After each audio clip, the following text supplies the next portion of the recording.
Hello friends, एक बार फिर आपका बहुत बहुत स्वागत है आपके यूट्यूब चैनल परफेक्ट स्टडी 2.0 में।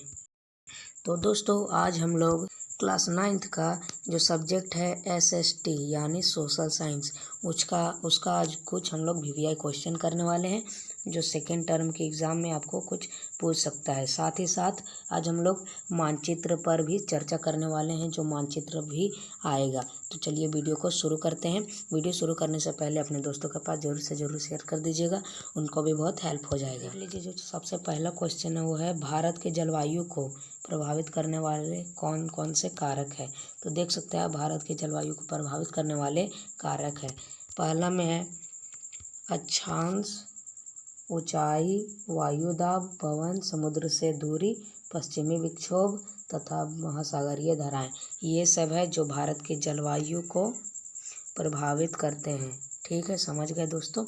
अब यहाँ फिर है कि भारत के जलवायु में मौसम परिवर्तनों के अनुसार पवनों की दिशा में बदलाव होता है। एकदम सही बात है, क्योंकि जो भारत की जलवायु है वो मौसम के परिवर्तनों के कारण या उसके अनुसार पवनों की दिशा में बदलाव होता है। पवनों में जो पवनें होती है वो गर्मी में समुद्र से स्थल यानी जो समुद्र है उससे स्थल की ओर जाती है, और ठंडा जब हो जाएगा सर्दी तब वो उल्टा हो जाएगा इससे। समझ गए दोस्तों, वो स्थल से समुद्र की ओर चलती है क्या चीज़, हवाएं। समझ गए। अब तो दूसरा क्वेश्चन देख लेते हैं। ये भी बहुत इंपॉर्टेंट क्वेश्चन है दोस्तों, ये आप याद कर लीजिएगा, बहुत इंपॉर्टेंट है। भारतीय संविधान में वर्णित मौलिक अधिकारों की व्याख्या कीजिए। तो देख सकते हैं आप, पहला समानता का अधिकार। हम लोग को मौलिक अधिकार में क्या मिला है? सबसे पहले समानता का अधिकार क्या है? इसका अर्थ है कि संविधानता भारत में जाति, धर्म, वर्ग, जन्म, नस्ली जन्म, स्थान आदि आधार पर राज्य किसी भी नागरिक के साथ भेदभाव नहीं करेगा। ये संविधान में लिखा है कि किसी भी कारणवश आपको भेदभाव नहीं करना है। किसमें? जाति, धर्म, वर्ग, नस्ली जन्म स्थान के कारण। ठीक है, आपको नहीं करना है भेदभाव। ये समानता का अधिकार है। किसमें? संविधान में। समझ गए दोस्तों। अब सेकंड में है स्वतंत्रता का अधिकार। हम लोग को क्या मिला है? स्वतंत्रता का अधिकार। और ये कौन सा अधिकार है? मौलिक अधिकार है।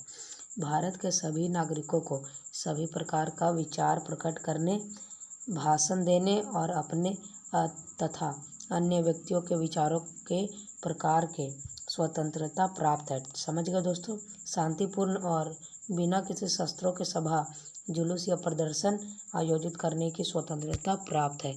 तो ये सब हम लोग को स्वतंत्रता प्राप्त है। कौन कौन सा? समझ लीजिए एक बार दोस्तों। जो भारत के सभी नागरिक हैं, यानी हम भी, आप भी है, सभी लोग हैं, सभी प्रकार का विचार प्रकट करने, मतलब जो भी बात हम लोग चाहते हैं वो बोल सकते हैं संविधान के अनुसार।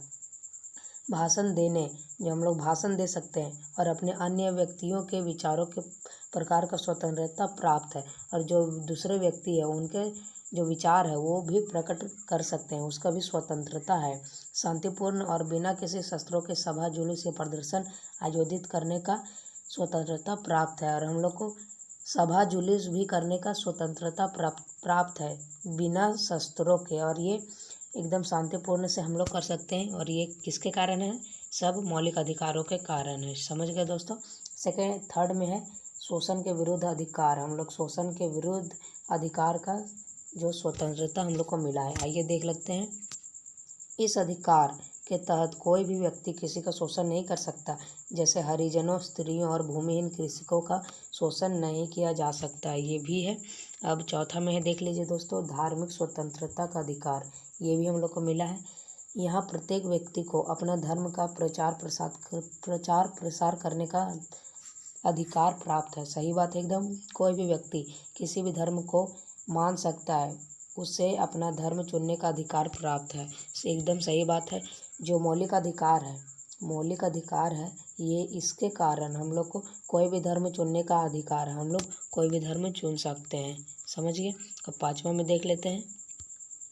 पाँचवा में है संपत्ति का अधिकार। हम लोग को संपत्ति का अधिकार है। भारतीय संविधान द्वारा नागरिकों को संपत्ति का अधिकार दिया गया है। किसी भी व्यक्ति को उसके संपत्ति से अलग नहीं किया जा सकता, ये भी सही बात है। फिर है सांस्कृतिक तथा शिक्षा संबंधी अधिकार। ये भी हम लोग को अधिकार मिला है, सांस्कृतिक तथा शिक्षा संबंधी अधिकार। हम लोग को शिक्षा लेने का बहुत अधिकार है। भारत के सभी नागरिकों को संस्कृति और शिक्षा संबंधी अधिकार प्रदान किए गए हैं। ये भी सही है। नागरिकों के प्रत्येक वर्ग को अपनी भाषा, लिपि और संस्कृति को सुरक्षित रखने का अधिकार है। तो ये देख सकते हैं आप दोस्तों, इतना अधिकार हम लोग को मिला है, जो बहुत इम्पोर्टेंट है, एग्ज़ाम में पूछ सकता है, ज़रूर पूछेगा, ज़रूर, बहुत इम्पोर्टेंट क्वेश्चन है। और देख लीजिए दोस्तों, जो दूसरा क्वेश्चन का लास्ट टॉपिक है वो है संवैधानिक उपचारों का अधिकार। हम लोग को संवैधानिक उपचार का अधिकार मिला है। ये देख सकते हैं क्या चीज़ है। इस अधिकार का यह अर्थ है कि नागरिक अपने अधिकारों को लागू करने के लिए सर्वोच्च न्यायालय, उच्च न्यायालयों की शरण ले सकते हैं। एकदम सही बात है। ये क्या है, इस अधिकार का यह अर्थ है कि नागरिक अपने अधिकारों को लागू करने के लिए, जो अपने अधिकार है उसको लागू करने के लिए सर्वोच्च न्यायालय और उच्च न्यायालयों की शरण ले सकते हैं। ये भी सही है एकदम। अब तीसरा क्वेश्चन देख लेते हैं। तीसरा जो क्वेश्चन है वो है उष्णकटिबंधीय पर्णपाती वनों का वर्णन करें और उनके मुख्य वृक्ष के नाम लिखें। ये भी बहुत इंपॉर्टेंट क्वेश्चन है। आंसर है, ये वन प्रायद्वीप में अधिक वर्षा वाले भागों और उत्तर प्रदेश व बिहार के मैदानी भागों में पाए जाते हैं। समझ गए दोस्तों, ये कहाँ पाए जाते हैं? प्रायद्वीप में और अधिक वर्षा वाले भागों में, जैसे उत्तर प्रदेश और बिहार के मैदानी भागों में पाए जाते हैं। भारत में यह वन 70 से 200 सेंटीमीटर वार्षिक वर्षा वाले क्षेत्रों में पाए जाते हैं।